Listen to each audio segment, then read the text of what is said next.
ہمارے channel ایجو official کو subscribe کریں اور نئی اپڈیٹس کے لیے گھنٹی کے بٹن کو ضرور دبائیں۔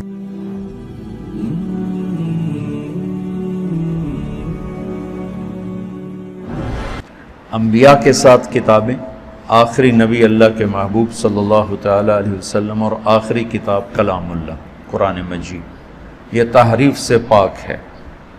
قرآن کس کا کلام ہے پہلے یہ پتہ ہونا چاہیے۔ قرآن کا تعارف قرآن کی زبانی جتنا سورہ شعراء میں ہے کہیں بھی نہیں۔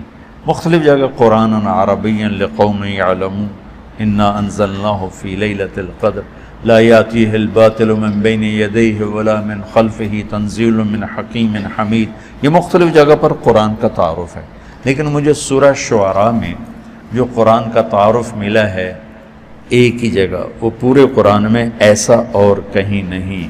یہ میرا دعویٰ نہیں، یہ میری اپنی جستجو کے مطابق میری بات ہے، ہو سکتا ہے اس سے بھی بہتر کہیں قرآن میں آیا ہو۔ یہ کس کا کلام ہے؟ پہلا سوال یہ کہ اے بھائی کس نے بھیجا ہے، یہ پہلا سوال اٹھتا تو اس کا جواب ہے وَإِنَّهُ لَتَنزِيلُ رَبِّ الْعَالَمِينَ۔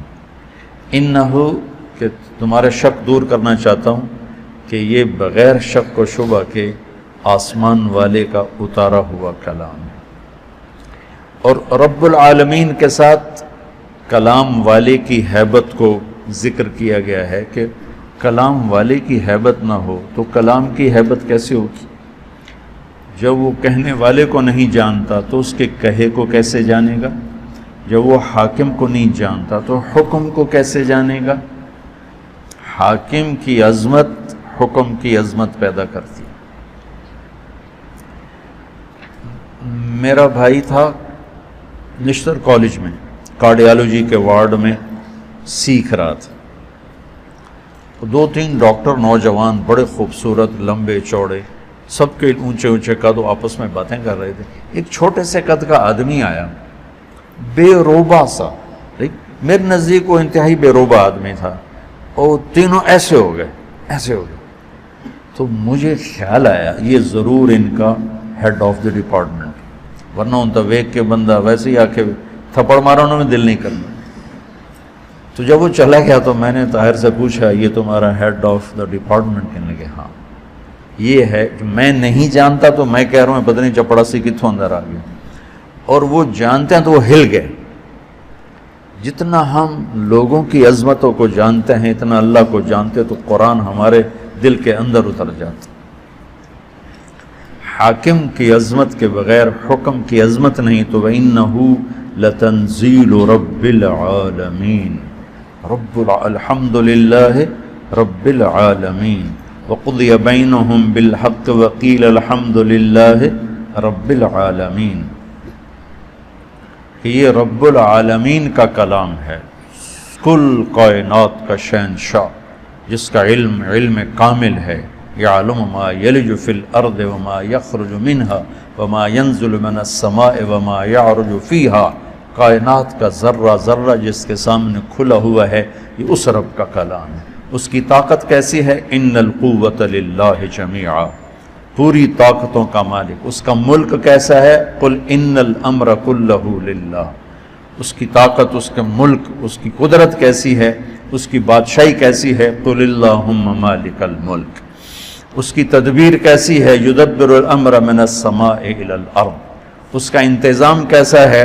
لا تاخذہ لا یؤودہ حفظہما، نظام چلاتا کیسے ہے؟ لا تاخذہ سنۃ ولا نوم، ہر ایک پر اس کی نظر کیسی ہے؟ لا یعزب عن ربک من مثقال ذرہ، اندھیرے میں اجالے میں کوئی فرق تو نہیں پڑتا؟ تو نہیں، سواء منکم من اسر القول ومن جہر بہ ومن هو مستخف باللیل وسارب بالنہار، تو وہ ایک ہی وقت میں ساری کائنات پر ایسا حاوی ہے کہ نہ غافل ہے، نہ جاہل ہے، نہ ظالم ہے، ظلم سے پاک ہے، جہل سے پاک ہے، غفلت سے پاک ہے۔ فَإِنَّهُ يَعْلَمُ السِّرَّ وَأَخْفَى، اتنا علم کامل ہے کہ زور سے بولو تو سنتا ہے، آہستہ بولو تو سنتا ہے، ہونٹ بند کر کے بولو اسے بھی سنتا ہے۔ میں نے ہونٹ بند کیے، میں نے کچھ کہا، میرے کانوں نے نہیں سنا، اللہ کہتا میں نے سنا ہے۔ تو پہلی بات یہ ہے کہ دل کو اللہ کی عظمت سے بھرنا ہوگا، تب قرآن کی عظمت آئے گی۔ اور ہم تمہیں جیسے پڑھاتے ہیں وہ ہوتا ہے قانونی طریقہ، اصطلاحی طریقہ، تو وہ اللہ کی عظمت تو نہیں آتی، اللہ کی پہچان ہو جاتی ہے، عظمت نہیں آتی، اس لیے قرآن میں ہلاتا نہیں۔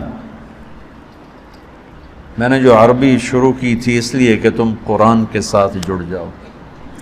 اللہ کرے میرا یہ خواب میرے مرنے سے پہلے پورا ہو کہ میں ایک ایسی جماعت تیار کروں جن کے دل دماغ پر قرآن کی بادشاہی، جو تمام اکابر اسلام کی عزت احترام ہمارے اوپر فرض ہے، لیکن ہم قرآن سے جڑے ہوں اور اللہ کے محبوب سے جڑے ہوئے ہوں، کہ تمہارے اوپر سیرت کی چھاپ ہو، تم دیکھو تو سیرت کی نگاہ سے اور قرآن کی نگاہ سے، تم بولو تو قرآن اور سنت کے انداز سے، تم سوچو تو قرآن اور سیرت کے انداز سے۔ اس سے ابھی ہم بہت دور ہیں، ہم ذرا اکابر میں ہی پھنسے ہوئے ہیں، اس سے ابھی بہت دور ہیں۔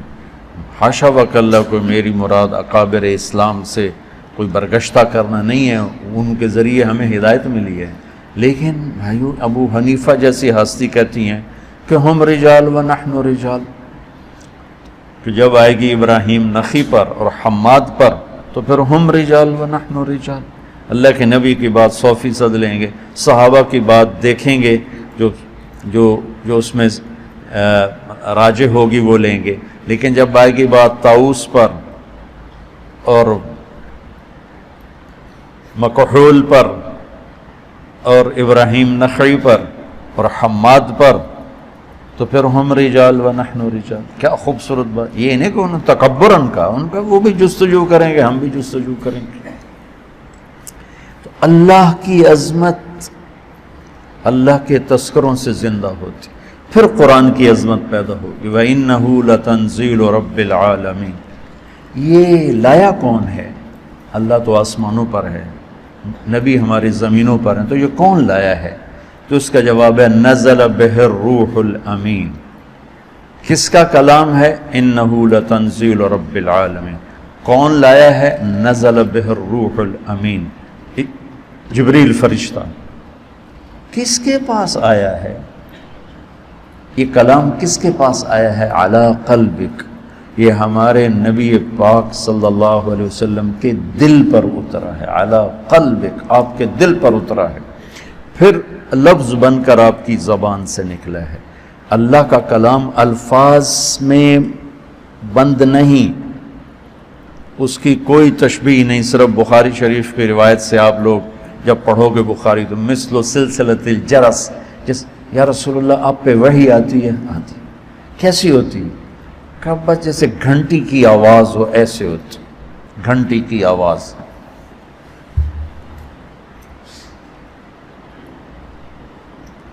پھر جب آپ ہوش میں آتے ہیں تو وہ الفاظ بن کر زبان پہ آتے ہیں۔ یہ اللہ کی زبان سے تورات نہیں نکلی، اللہ کی زبان سے زبور نہیں نکلی، اللہ کی زبان سے انجیل نہیں نکلی، آسمان پہ لکھوائی گئی کتابیں اور اتار دی گئیں۔ کلام وہ ہوتا ہے جو زبان سے ادا ہو۔ قرآن میرے رب کی زبان سے نکلا ہوا کلام ہے، اور کائنات کے بنانے سے 2000 سال پہلے نے پورے قرآن کی تلاوت فرمائی، پورے قرآن کی تلاوت فرمائی۔ سبحان اللہ! پتہ نہیں کیا وہ انشاءاللہ جنت میں سنیں گے، اللہ ایمان کے ساتھ لے جائے تو جنت کی سب سے بڑی نعمت وہ اللہ کا دیدار ہے اور اللہ کے زبان سے اس کے کلام کا سننا ہے۔ جب جنت کی حوریں بھی گانا سنائیں گی، ساز بجے گا، جنت کے درخت ساز بنے۔ پھر داؤد علیہ السلام سنائیں گے تو جنت کے ساز درخت ساز بن کے بجیں گے۔ ہمارے نبی سنائیں گے تو جنت کے درخت ساز بن کے بجیں گے۔ جب اللہ پردہ ہٹائے گا، اپنا دیدار کرائے گا، اپنا کلام سنائے گا، پھر درخت بھی سنیں گے، نہریں بھی سنیں گی، دریا بھی سنیں گے، پتا بھی سنے گا، تنکا بھی سنے گا، جانور بھی سنے گا، پرندہ بھی سنے گا، اور آپ بھی سنیں گے۔ ایمان والے بھی سنیں گے، ایمان والیاں بھی سنیں گے، تو اس میں ایسے گم ہوں گے کہ انہیں جنت کی یاد ہی بھول جائے گی۔ تو تورات زبان سے نہیں نکلی، انجیل زبان سے نہیں، زبور زبان سے نہیں، لکھوائی گئی۔ اس سے تو وہ تبدیل ہو گئی اور وہ مٹ گئی. اگر وہ اللہ کی زبان سے نکلی ہوتی تو کبھی اللہ کے کلام کو بدلا نہیں جا سکتا. اللہ کی ہر صفت ناقابل تبدیل ہے. اللہ کی ہر صفت ناقابل تبدیل ہے. اللہ کی ہر صفت تغیر تبدل سے پاک ہے.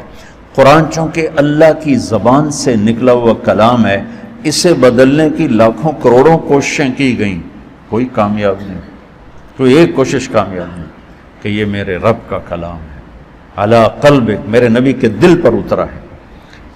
آخری سوال، کیوں آیا ہے؟ کیوں آیا ہے؟ لِتَكُونَ مِنَ الْمُنذِرِينَ. سبحان اللہ. انذار کیا ہے؟ آگے ایک زندگی آ رہی، اس زندگی کے بارے میں خبردار کرنا ہے کہ دیکھو بھائی وہاں بہت بڑا نفع ہے، ہمیشہ کی زندگی جنت، وہاں بہت بڑا نقصان ہے، ہمیشہ کی زندگی آگ. تو قرآن کا مقصد ہے زندگی کا طریقہ، وہ طریقہ بتانا، خبردار کرنا. کس چیز سے خبردار کرنا؟